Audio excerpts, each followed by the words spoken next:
Neste vídeo, vamos falar sobre um caso ocorrido na Inglaterra em 2011. É a história de Emily Longley, uma jovem de 17 anos com grandes planos e um futuro promissor, até que tudo desmoronou repentinamente. O caso atraiu muita atenção, não apenas por ela ser tão jovem, mas por tudo o que aconteceu depois.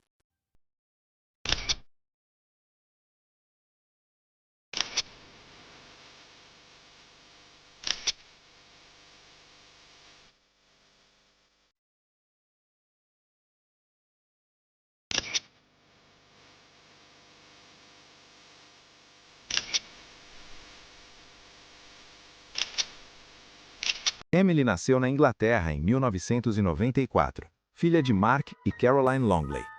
2 anos depois, nasceu sua irmã Hannah, e as duas cresceram muito unidas. Sua casa era acolhedora, cheia de apoio e com o típico caos familiar, mas de um jeito bom. Quando Emily tinha 9 anos e Hannah 7, a família se mudou para Auckland, na Nova Zelândia. Rapidamente, a cidade se tornou um lar para eles. Mas, à medida que Emily crescia, começou a andar com pessoas que seus pais consideravam inadequadas para ela. Querendo que ela tivesse um novo começo, decidiram mandá-la de volta para o Reino Unido para morar com os avós. Em 2010, Emily viajou para a Inglaterra para estudar no Brockenhurst College. Ela queria cursar administração e sonhava em ser modelo. Mudou-se para a casa dos avós em Bournemouth, uma cidade litorânea em Dorset, conhecida por suas praias e clima de férias. Nessa época, as coisas também estavam mudando na Nova Zelândia. Hannah ainda estava na escola e seus pais haviam se divorciado recentemente, mas mantinham uma boa relação. Emily se adaptou rapidamente à vida na Inglaterra. Ela era extrovertida, engraçada e o tipo de pessoa que chamava a atenção das pessoas sem muito esforço. Eventualmente, ela conheceu Elliot Turner, de 20 anos. Ele causou uma forte primeira impressão, e em pouco tempo, eles começaram a namorar oficialmente. Em abril de 2011, Emily voltou para a Nova Zelândia para visitar sua família. Ela não os via há cerca de 6 meses. Seu pai a encontrou no aeroporto, e assim que o viu, ela correu e o abraçou forte, dizendo o quanto sentira sua falta. Eles tinham um laço muito forte. Ele adorava o senso de humor dela, a energia dela, e todas as pequenas coisas que fazem falta quando alguém está longe. No dia seguinte, toda a família foi à pizzaria favorita da Emily.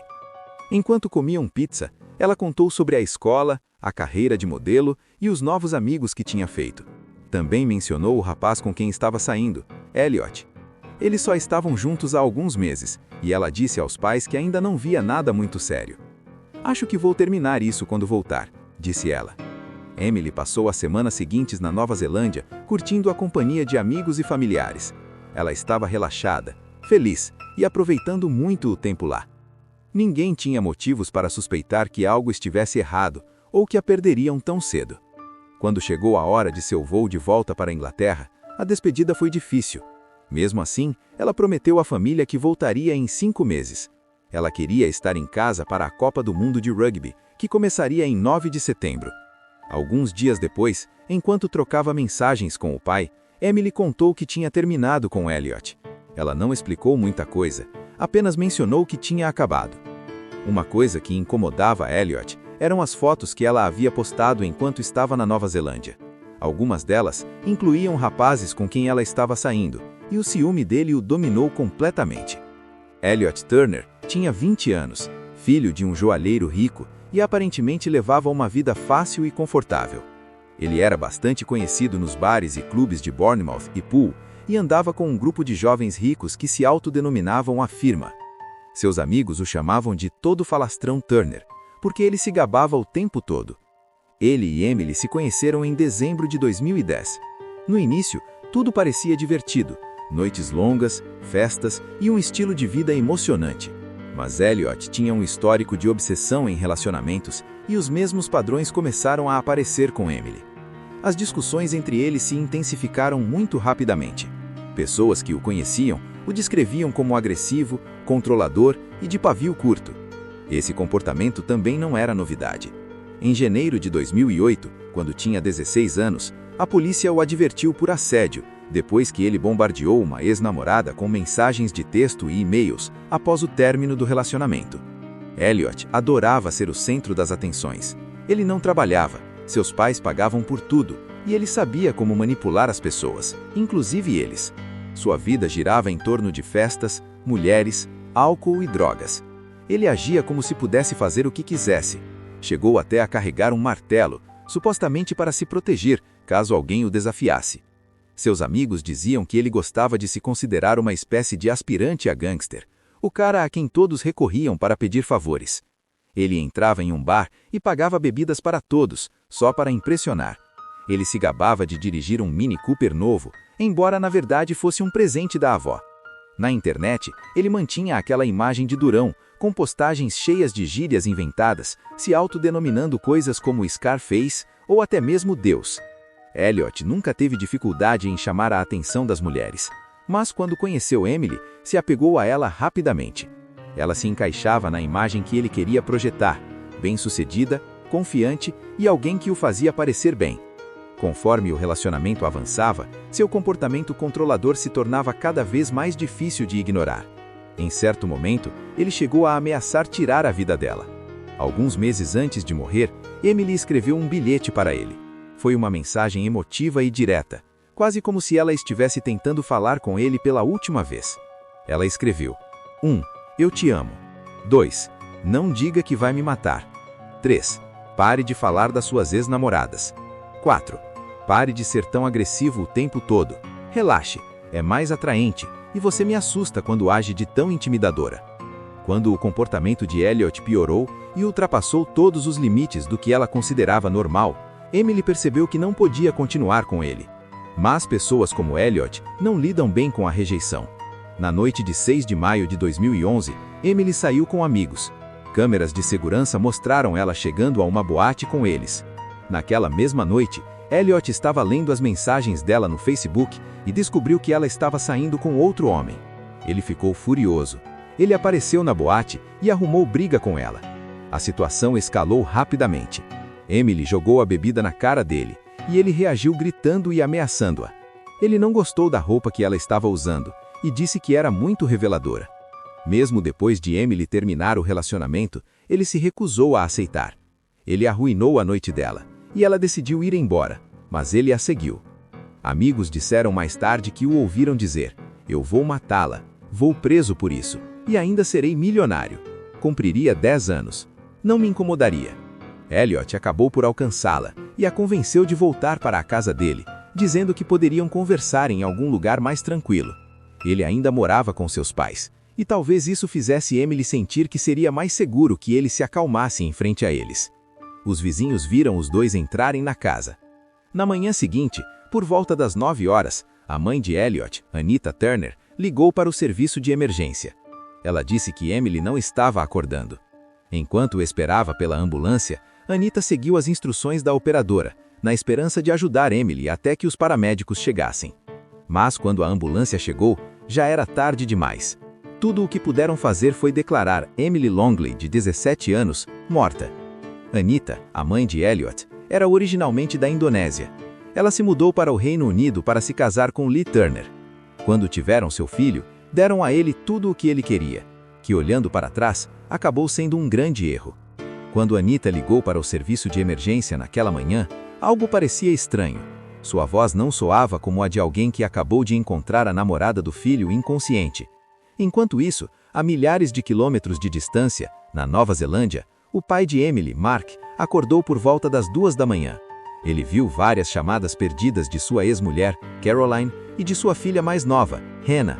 Havia também uma mensagem de voz de Hannah, mas ele mal conseguia entender o que ela dizia. Então ele ouviu Caroline ao fundo gritando: "Emily está morta!" Mark não conseguia acreditar. Imediatamente ligou para sua mãe na Inglaterra. Quando ela atendeu, chorava inconsolavelmente. Um instante depois, um policial pegou o telefone e disse: "Sinto muito em informar que sua filha, Emily, faleceu." Apenas uma semana antes, Emily estava sentada no sofá dele, na Nova Zelândia, sorrindo, rindo, agindo como sempre. Agora lhe diziam que ela havia falecido. Quando voou para o Reino Unido, ele continuava esperando que tudo fosse algum tipo de engano, mas não era.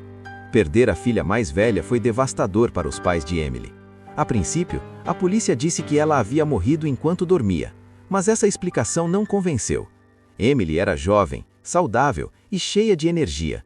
A polícia coletou todas as evidências possíveis, mas ainda não estava claro o que havia acontecido. Todos tiveram que esperar pela autópsia. Elliot e seus pais, Anita e Lee, disseram aos investigadores que estiveram em casa a noite toda e não ouviram nada de anormal.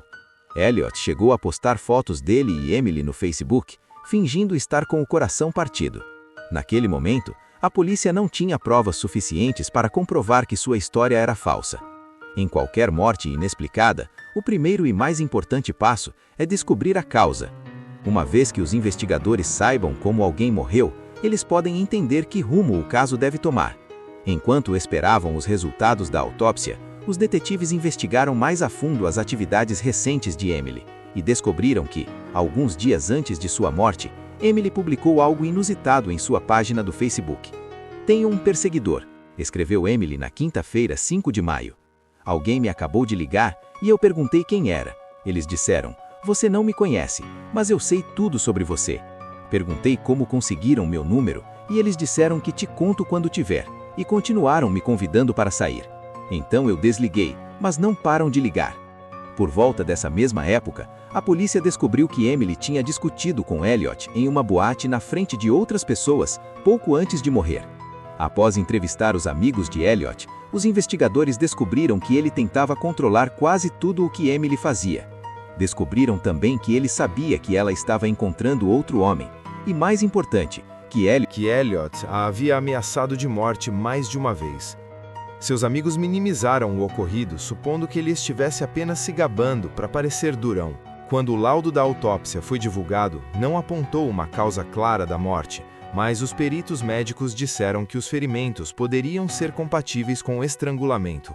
Um especialista observou que os achados correspondiam ao que se esperaria caso tivesse havido pressão no pescoço dela. Os investigadores começaram a suspeitar que alguém da família Turner pudesse estar envolvido, então instalaram dispositivos de escuta na casa. Queriam saber se a família estava escondendo algo e descobriram que sim. Nas gravações, ouviram Elliot instruindo a mãe sobre o que dizer à polícia e como ela deveria agir. Seu pai, Lee, parecia ser o único que percebia que aquilo estava errado, mas até ele acabou cedendo à vontade da esposa e do filho. E então, nessas mesmas gravações, os investigadores ouviram algo ainda mais importante: Elliot confessando ter causado a morte de Emily. Ele foi preso uma semana depois do falecimento dela. Ele negou tudo, e seus advogados tentaram contestar as gravações, argumentando que não eram confiáveis. Mas após analisar todos os detalhes do caso, o juiz permitiu que o áudio fosse usado como prova. Sem perceber que a polícia estava ouvindo tudo, Elliot disse que sentia raiva todos os dias e que ninguém jamais o havia deixado tão furioso quanto Emily. Durante o julgamento, em maio de 2012, seu advogado argumentou que ele agiu em legítima defesa. Elliot alegou que a discussão em seu quarto saiu do controle e que ele agarrou Emily pelo pescoço porque se sentiu ameaçado. Ele insistiu que não a estrangulou e disse que simplesmente acordou na manhã seguinte e a encontrou morta em sua cama. No segundo dia do julgamento, Turner disse ao tribunal que estava enojado consigo mesmo pelo que aconteceu naquela noite. Ele alegou que após encontrar Emily morta, escreveu uma carta para sua mãe dizendo que estava envergonhado e planejava ir para a Espanha. Parecia que ele estava se preparando para deixar o país no dia da morte de Emily, mas por algum motivo não concretizou o plano. Quando a polícia chegou após a chamada para 999, número de emergência, notou que as malas já estavam prontas.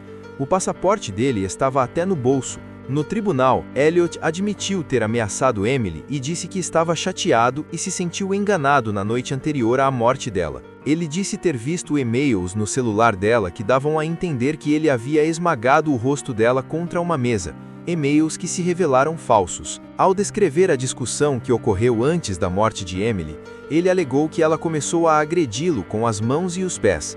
Disse que tentou acalmá-la, mas acabou desistindo e lhe deu uma nota de 20 libras para um táxi. Segundo ele, ela simplesmente me ignorou a princípio, mas 5 segundos depois ficou furiosa. Nunca tinha visto Emily tão brava, não sabia o que fazer. Ela não parava, e eu ficava dizendo para ela parar, se acalmar. Ele disse que foi nesse momento que a agarrou pelo pescoço com a mão direita. O advogado de defesa, Anthony Dunn, perguntou-lhe: "Por que você fez isso?" Turner respondeu: "Para impedi-la de enlouquecer. Eu não sabia o que fazer. Minha mão direita fez contato com o pescoço dela." Quando perguntado sobre a força com que a agarrou, Turner disse: "Eu não diria muita força, mas foi bastante forte." Ele explicou que a agarrou, a empurrou para a cama e pressionou seu pescoço enquanto ela estava deitada. Segundo ele, a manteve ali por 5 ou 6 segundos, depois a soltou e saiu do quarto. Quando a defesa perguntou se ele tinha a intenção de matá-la, Turner negou. Ele disse que pensou que ela tivesse adormecido e que só percebeu que ela estava morta na manhã seguinte, quando ela não acordou. Em uma entrevista ao jornal Herald, o pai de Emily, Mark, falou sobre a dificuldade de perder a filha. "O problema da morte", disse ele, "é que é horrível. Não importa se é seu filho, seu parceiro ou sua avó de 99 anos, é horrível. Uma pessoa está aqui hoje e amanhã já não está mais, e não é algo com o que você se acostuma." Ele disse que cada data importante é dolorosa: aniversários, Natal, Páscoa, tudo. A Páscoa foi especialmente difícil porque foi a última vez que ele realmente passou tempo com ela. Para ele, a parte mais pesada era saber que nunca chegaria a ver a mulher que ela teria se tornado. "Sinto muito falta de ver a vida que ela nunca teve a chance de viver. Só tivemos um vislumbre da mulher que ela estava se tornando e eu tinha muito orgulho dela", disse Mark. "Sou o pai dela, então é claro que sou parcial, mas o mundo realmente era um lugar melhor com ela nele. Com certeza foi muito mais divertido." No julgamento, Elliot Turner foi retratado como um jovem rico e mimado, cujos pais tentavam protegê-lo de quaisquer consequências. O tribunal ouviu o depoimento de Luke Ashford, o homem que passou a noite com Emily pouco antes de sua morte. Elliot descobriu tudo e, mesmo preso, gabou-se de que o júri acreditaria em sua versão distorcida dos fatos, de que Emily o atacou e que ele só agiu em legítima defesa. Em cartas que escreveu da prisão para seus amigos, afirmava que em breve estaria dirigindo um novo Range Rover e se mudando para a Espanha. Falava em vender os direitos de sua história e levar uma vida glamurosa. Mas o júri pôs um fim a essas fantasias rapidamente ao proferir o veredito de culpado. Em 22 de maio de 2012, Elliot Turner foi condenado à prisão perpétua, com um mínimo de 16 anos. Ao anunciar o veredito, a juíza Dobbs descreveu Elliot como um homem de uma arrogância impressionante. Ela disse que Emily era uma garota adorável, gentil e divertida, que trazia um raio de sol para todos que a conheciam. "Essa luz foi extinta, repentina e desnecessariamente por você." Ela disse a ele que ele não amava Emily, que ela era um troféu e que o relacionamento, se é que podia ser chamado assim, era pura questão de controle. O controle que ele impunha era baseado em ameaças e agressão. A juíza Dobbs também o condenou a 9 meses de prisão a serem cumpridos simultaneamente, por obstrução da justiça. Mas Elliot Turner não foi o único a ser julgado. Seus pais, Anita e Lee, vinham dando dinheiro a ele há anos para sustentar seu estilo de vida festeiro. E o amavam tanto que tentaram encobrir o que ele havia feito. Lee destruiu uma carta na qual Elliot confessava, e Anita retirou o casaco do quarto onde a carta supostamente havia sido escrita. Ela chegou a atrasar a chamada da ambulância para que Elliot pudesse esconder as provas e a família pudesse combinar uma história para contar à polícia. Quando perguntaram a Anita por que ela não chamou uma ambulância, ela disse que não acreditava que Emily estivesse morta. Em interrogatório, perguntaram-lhe se ela achava que Emily havia arruinado a vida de seu filho. Após uma longa pausa de 6 segundos, ela respondeu que não. Em uma das gravações reproduzidas no tribunal, Lee perguntou à esposa se eles tinham feito a coisa certa. "Fizemos a coisa certa", ela respondeu. Tanto Anita, de 51 anos, quanto Lee, de 54, foram considerados culpados por obstrução da justiça e condenados a 27 meses de prisão cada um. A juíza Linda Dobbs disse a eles: "Vocês escolheram lutar nesse caso, demonstrando pouco remorso." Ela acrescentou que, embora Lee alegasse não saber o que havia na carta quando a queimou, sua voz na gravação deixava claro que aquilo o afetava profundamente. Os Turner foram libertados em 2013, após cumprirem metade de suas penas. Eles ainda moram na mesma casa onde Emily Longley morreu. Após os vereditos, o pai de Emily, Mark, desabou em lágrimas ao falar à imprensa. Ao lado de sua ex-mulher, Caroline, e de sua filha, Hannah, ele disse: "O que ouvimos nessas 5 semanas nos chocou e nos deixou enojados. É incompreensível que um homem tão cruel quanto Turner pudesse tratar uma garota gentil e amorosa como Emily com tanta violência." Ele disse que estavam incrivelmente orgulhosos de Emily, orgulhosos por ela ter viajado meio mundo para construir uma vida melhor para si mesma e devastados por Turner ter tirado essa vida. Mark também falou sobre as repetidas ameaças e a arrogância de Turner. "Ninguém o levou a sério até que fosse tarde demais", disse ele. Ele explicou que nem mesmo a mãe de Turner reagiu quando Elliot mandou uma mensagem dizendo que ia quebrar o pescoço de Emily. Talvez se alguém tivesse levado ele a sério, Emily ainda estaria aqui hoje. Ele terminou dizendo: "Espero que Turner pense no que fez todos os dias que estiver na prisão." Em outubro de 2020, a imprensa noticiou que Elliot Turner havia sido agredido pelos seus companheiros de cela. O incidente ocorreu depois que ele colocou fotos de Emily em sua cela e se gabou de receber cartas de mulheres que se diziam suas fãs. Alguns dos homens se voltaram contra ele quando ele começou a falar de como logo voltaria a ter uma vida repleta de champanhe, Bentleys e mulheres. Daqui a cerca de 5 anos, Turner poderá solicitar liberdade condicional antecipada. Muitas pessoas só podem esperar que a Comissão de Liberdade Condicional use o bom senso, especialmente quando se trata de alguém que ainda não demonstra nenhum remorso genuíno pelo que fez. Se você achou esse caso fascinante, não se esqueça de curtir o vídeo e se inscrever no canal. Publicamos vídeos de casos criminais todas as noites. Até a próxima. Mantenha-se atento e vigilante.